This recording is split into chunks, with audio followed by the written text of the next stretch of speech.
guys, I am so excited for today's video. As you can see by the title, it is called Top 5 YouTube Contributions to the Makeup World.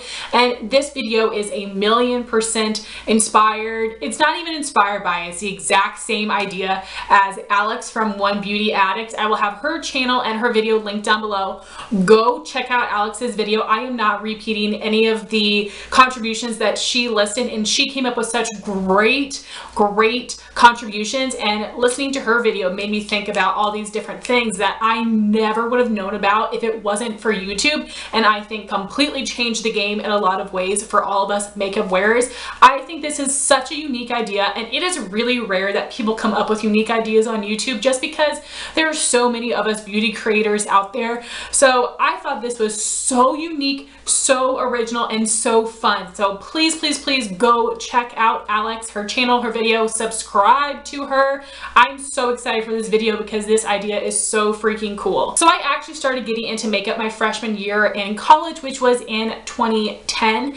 And previous to that, I just picked up whatever I felt like from the drugstore. And I did get some tips or product recommendations from magazines, but I didn't really have a bunch of friends or even family members that were really into makeup. Also at the time, I did not have an Ulta or a Sephora in my location. So the only place that I would have ever purchased makeup is from the drugstore. And I learned how to do my eyeshadow based on the pictorials on the back of eyeshadow palettes using a sponge tip applicator. So there are a ton of things I never would have known about if it wasn't for YouTube. And my makeup is by no means perfect, but I can only imagine what my makeup would look like if YouTube was never a part of my life. And the first thing would be flashback from translucent HD powders. And when you think of HD powder, you think high def. This is supposed to be made for camera and film. Well, maybe, but nothing with flash. If you are using a translucent powder on your face or to set your under eyes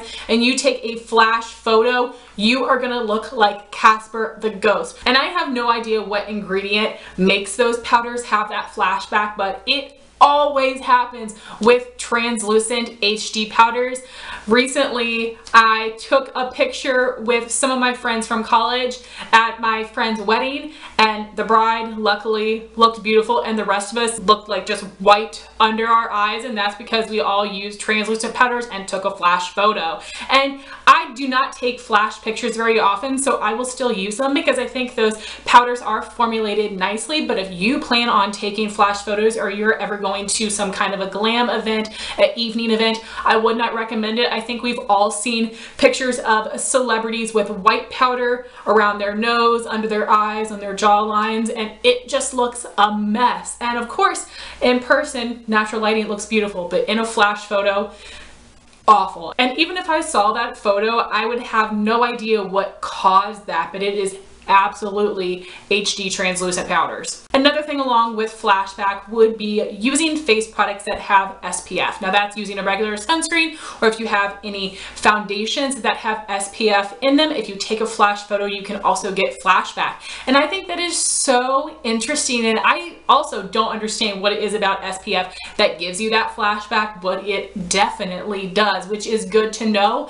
And a lot of times we like foundations that have SPF because we feel like we're going to have some nice sun protection on our skin throughout the day, which again is a good thing unless you're taking a flash photo. So again, if you're having an evening event or some place where you think you're going to be taking a lot of photos, it might be good to just not wear your SPF makeup products that day and go with something else. The next thing I never would have known about if it wasn't for YouTube is that complexion products oxidize, and not always, but sometimes, which makes it even more confusing. And I'm probably not going to be giving you the most technical definition of what oxidizing means, but basically once you put your base products on and the air comes in contact with them, they get darker and oftentimes they end up looking more orange. Also, if you have oily skin like me, once your oils come through, you can also sometimes get that oxidization. And sometimes oxidizing happens right away as you are blending in the product, and other times it happens throughout the day, which is the worst.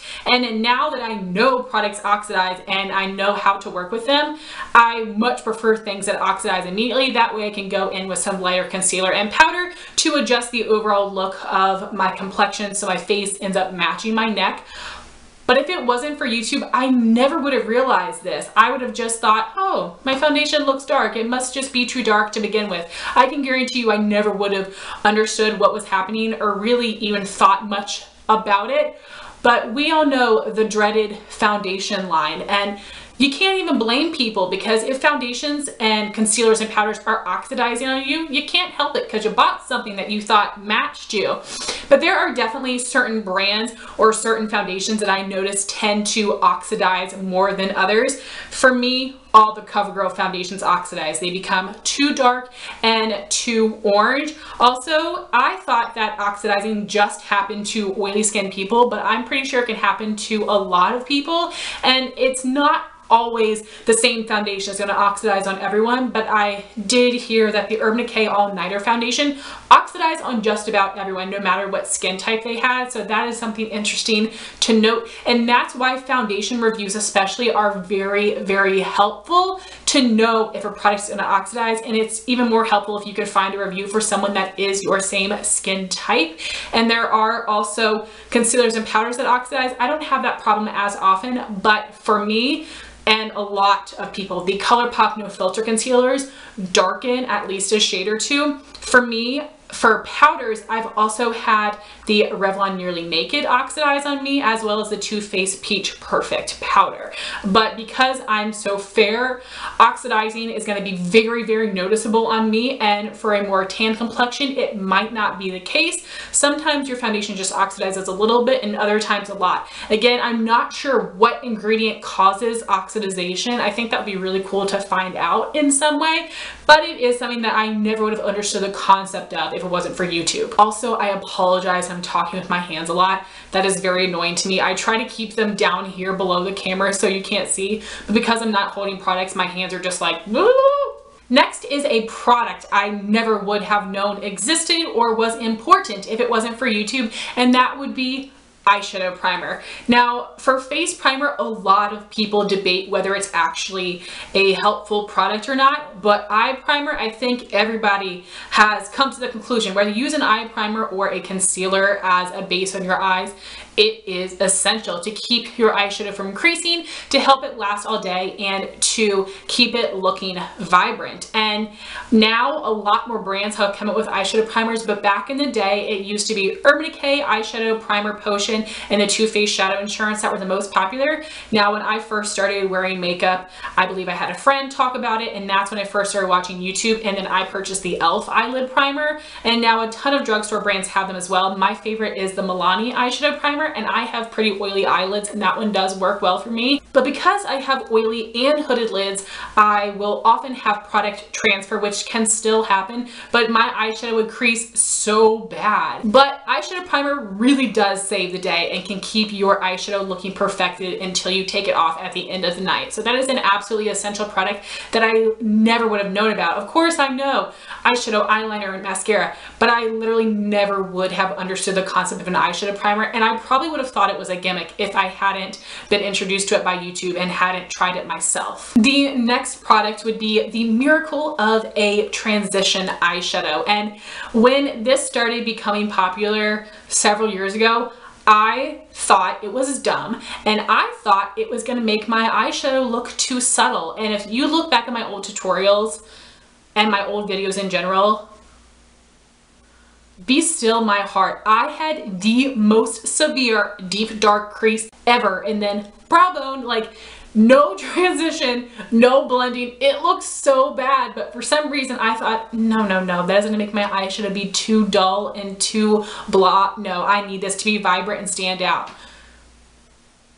Lord forgive me for I have sinned. And now I would never do my eyeshadow without using a transition color, and I still have really intense crease colors a lot of times, but it doesn't look so stark lid, crease, brow bone when I do have a transition and a nice subtle fade from crease to brow bone. So a blending transition shadow is absolutely essential to make your eyeshadow look more blended instead of like they were stamped on. And I never would have known about a blending color if it wasn't for YouTube, because as I said, I just bought makeup from the drugstore, and if you look at the back of the packaging, or sometimes the eyeshadows themselves are labeled, it says eyelid, crease, brow bone, and definer. nowhere on there does it say blending color. So I literally never would have done that if it wasn't for YouTube. Can you imagine? And my last contribution would be brushes. Now I would have known that they existed, but I probably would have used just a sponge tip applicator for my shadow and then one big brush for blush and bronzer. And that probably would have been it. But thanks to YouTube, I understand that different shapes and styles of brushes can really affect the overall look of your makeup and make you look so much better. And luckily, when I first started watching YouTube, I bought me some e.l.f. brushes, and those e.l.f. $1 eyeshadow brushes and $3 face brushes are actually fantastic quality, and I still highly recommend those. But that is something that Alex talked about, and I totally agree with her, would be makeup brushes. But another thing that I think is just as important is that you need to wash your brushes, and also how to properly wash them. If you've seen any videos on washing brushes, they tell you not to get any water inside the ferrule, which is the metal part that basically holds the handle to the bristles, because if you get water in there, it's going to loosen the glue and your brush is going to fall apart. I wouldn't have known that. I also would have not understood what kind of products are good to clean them.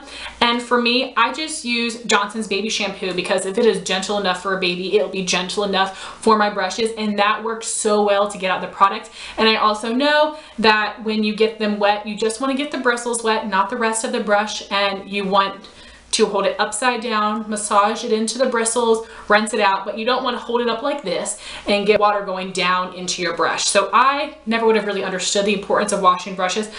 I can tell you that my mom and my sister do not wash their brushes. My mom uses the same blush every day, so why does she need to wash her brush? Which I get. I understand where she's coming from with that, and she just applies a BB cream with her hands, but like, they're so bad at washing their brushes, so when I come home, I try to do that, but I need to bring like a travel baby shampoo with me to wash their brushes. But if it wasn't for YouTube, I never would have understood how important it is or how to do it and not wreck my brushes. So that is a very, very important thing that I learned from YouTube. So guys, I am sure that we can all come up with so many more things, so I would love to know what your ideas are in the comments down below. I just think that this is such a fun video. It gets me in such like a happy mood, and it really makes me appreciate YouTube and all of the things that it has truly taught me. So I wanted to thank Alex so much for this amazing video concept. Again, please check out her video and subscribe to her channel. Thank you all so much for watching this video. Please like, comment, and subscribe, and I'll talk to you soon. Bye guys.